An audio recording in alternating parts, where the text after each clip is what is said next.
గ్రామ పంచాయతీ ఎన్నికల్లో బీజేపీ గెలుపును చూసి సీఎం రేవంత్ భయపడ్డారని ఏలేటి మహేశ్వర్ రెడ్డి అన్నారు. ప్రజలు సీఎం రేవంత్ కు సరైన గుణపాఠం చెప్పేందుకు సిద్ధంగా ఉన్నారని తెలిపారు.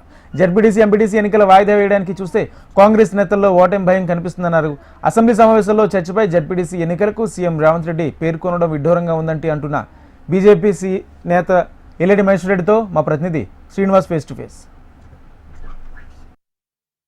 రికార్డు స్థాయిలో సర్పంచులు గెలిచిన నేపథ్యంలో సర్పంచులందరికీ కూడా బీజేపీ సంబంధించి గెలిచిన అభ్యర్థులందరూ కూడా మద్దతు తెలిపిన అభ్యర్థులందరికీ కూడా సన్మాన కార్యక్రమాన్ని మహేశ్వర్ రెడ్డి స్వయంగా నిర్వహించారు. రాష్ట్ర అధ్యక్షులతో పాటు ఎమ్మెల్యే పాయల్ శంకర్, అదేవిధంగా ముదోల్ ఎమ్మెల్యే, నలుగురు ఎమ్మెల్యేలు కూడా హాజరయ్యారు.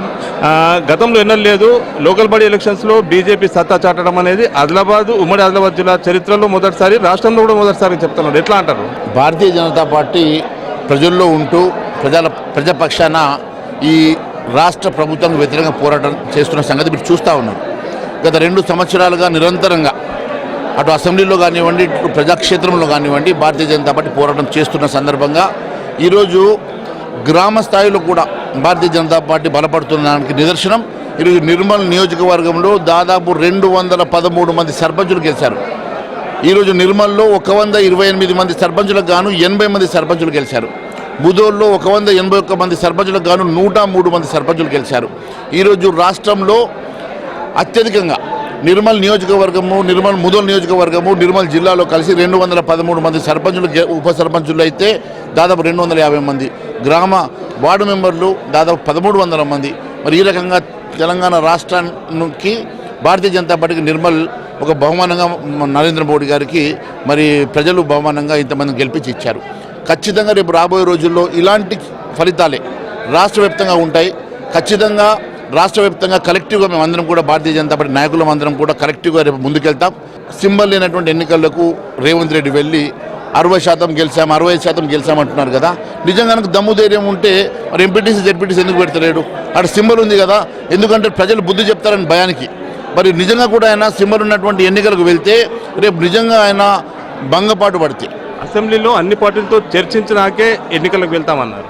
మరి అదే నిజమైతే మరి ఈరోజు అసెంబ్లీలో చర్చించినాకనే ఇది గ్రామ సర్పంచులు పెట్టాలి కదా. గ్రామ సర్పంచుల విషయంలోకి వస్తే అసెంబ్లీలో చర్చించరు. ఇక్కడ రిజర్వేషన్ కూడా ఇక్కడ కూడా అమలు అవుతాయి కదా. మరి ఇక్కడ మరి చర్చించకుండా, అసెంబ్లీలో చర్చించకుండా గ్రామ ఎలక్షన్లు పెడతారు. రేపు మళ్ళీ అక్కడ అసెంబ్లీలు అడ్డం పెట్టేసుకొని అక్కడ 40% రిజర్వేషన్ కోసము ఖచ్చితంగా అన్ని పార్టీలు 42% రిజర్వేషన్ ఇంప్లిమెంట్ చేయాలని చెప్తారు. కాబట్టి దాన్ని అడ్డం పెట్టేసుకొని ఎన్నికలు ఆపే ప్రయత్నం చేస్తూ ఉంటాడు.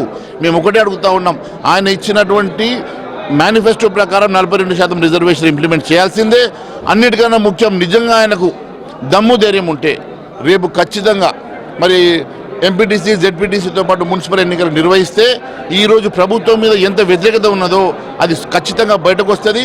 ఖచ్చితంగా రేపు ప్రజలు కూడా మరి ప్రభుత్వం కూడా కూలిపోయే ప్రమాదం ఉన్నది కాబట్టి భయపడని పెడతలేరని భావిస్తా ఉన్నాను. బీఆర్ఎస్ బీజేపీ రెండు ఒకటే, ఖచ్చితంగా ఇప్పుడు వచ్చిన ఫలితాలే వచ్చే అసెంబ్లీ ఎన్నికల్లో కూడా కాంగ్రెస్కి వస్తాయని చెప్పి సీఎం ధీమా వ్యక్తం చేస్తున్నారు. మీరేమంటారు?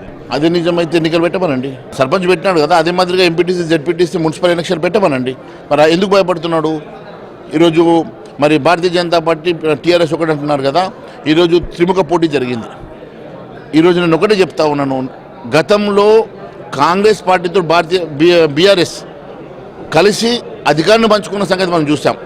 కాంగ్రెస్ పార్టీతో బీఆర్ఎస్ కలిసి పొత్తు పెట్టుకొని మరి ఎన్నికలు వెళ్ళిన సంగతి, మన ప్రెసిడెంట్ ఆఫ్ ఇండియా ఎలక్షన్లో కూడా వారు కలిసి మరి ఓటేసినటువంటి సంగతి మనం చూసాం. కానీ భారతీయ జనతా పార్టీ ఎప్పుడు బీఆర్ఎస్తో కానీ కాంగ్రెస్తో కానీ పొత్తు పెట్టుకున్న సంఘటన లేదు.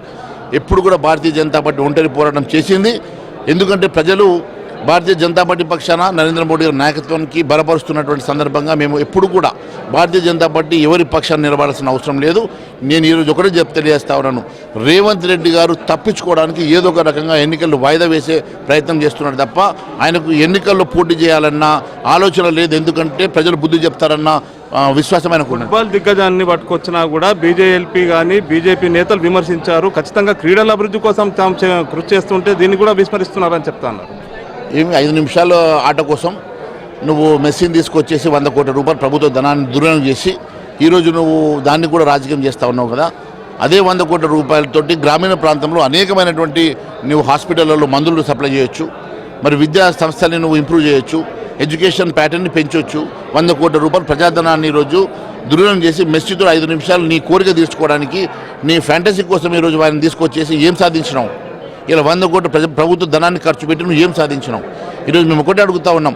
ఈరోజు ఫీ రియంబర్స్మెంట్ ఇవ్వడానికి డబ్బులు లేవు, 4th క్లాస్ ఎంప్లాయీస్కి శాలరీస్ ఇవ్వడానికి డబ్బులు లేవు అంటావు కదా, మరి 100 కోట్ల రూపాయలు మెస్సీ కోసం ఎందుకు ఖర్చు పెట్టామని ప్రశ్నిస్తా ఉన్నాం. మొత్తంగా ఎన్నికలు ఏది వచ్చినా ఈసారి ఖచ్చితంగా కమలం పార్టీ అధికారంలోకి రావడం, అదేవిధంగా అసెంబ్లీ ఎన్నికలతో పాటు లోకల్ బాడీకి సంబంధించిన అన్ని రకాల ఎన్నికల్లో బీజేపీ విజయం సాధిస్తుంది. ఖచ్చితంగా ఏదైతే రాష్ట్రంలో ఉన్న అధికారంలో ఉన్న కాంగ్రెస్కు బుద్ధి చెప్పేందుకు ప్రజలు సిద్ధంగా ఉన్నారని చెప్పి బీజేపీ నేత మహేశ్వర్ రెడ్డి పేర్కొన్న పరిస్థితి. శ్రీనివాస్ HNTV